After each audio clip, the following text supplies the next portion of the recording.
BP Imran ভাই, গত বছর এমন দিনেই রোজার কিছুদিন আগে আমি গিয়েছিলাম আপনার বাসায়। নরসিংদী থেকে একজন প্রতিবন্ধী মানুষ কত কষ্ট করে আপনার বাসায় গিয়েছিল। ভাবছিলাম ভিডিওতে আপনারা যা বলেন বাস্তবে হয়তো বা তার চেয়ে অনেক ভালো বা অনেক আন্তরিকতা, অনেক আশা নিয়ে আপনার কাছে গিয়েছিলাম যে একটা হেল্পিং ভিডিও করার জন্য, কিংবা ফেসবুকের পেজের আপনি নাকি কাজ করান সেই সম্পর্কে আপনারে বলছিলাম। কিন্তু যাওয়ার পর আপনি আমাকে বসিয়ে রাখছিলেন, বলছিলেন যে জুনাইদ আসলে পরে কী করার করবেন।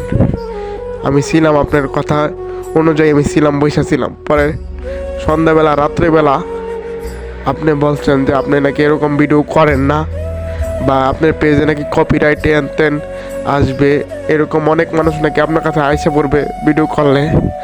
তো ভাই, আমি আপনার কাছে বলতে চাই যে আমি গিয়েছিলাম আপনার কাছে কোনো টাকা পয়সা চাওয়ার জন্য না, কোনো আর্থিক সাহায্যের জন্য না, কোনো ভিক্ষার জন্য না।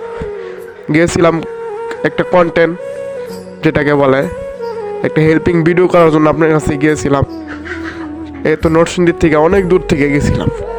একজন স্বাভাবিক মানুষের পক্ষে এত দূরে যাওয়া অনেক কষ্টকর, গাড়ি জার্নি কইরা। আর আমি তো একজন অস্বাভাবিক মানুষ, তারপরেও আপনার আশায় গিয়েছিলাম। কিন্তু ভাই, আপনার কাছ থেকে যে ব্যবহারটা পাইছি এটা আমি আশা করি নাই।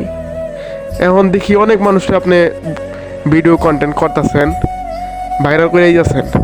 ভাই, তাহলে আপনার কাছে একটা প্রশ্ন, মেয়ে হইলেই কি ভিডিও করা সম্ভব, বা আপনাদের সাথে কাজ করা যায়, ভিডিও করা যায়?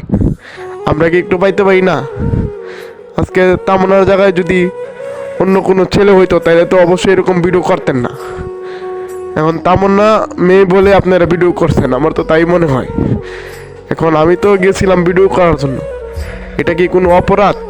আজকে কত কত মানুষকে আপনারা উঠাইতেছেন ভিডিওর মাধ্যমে।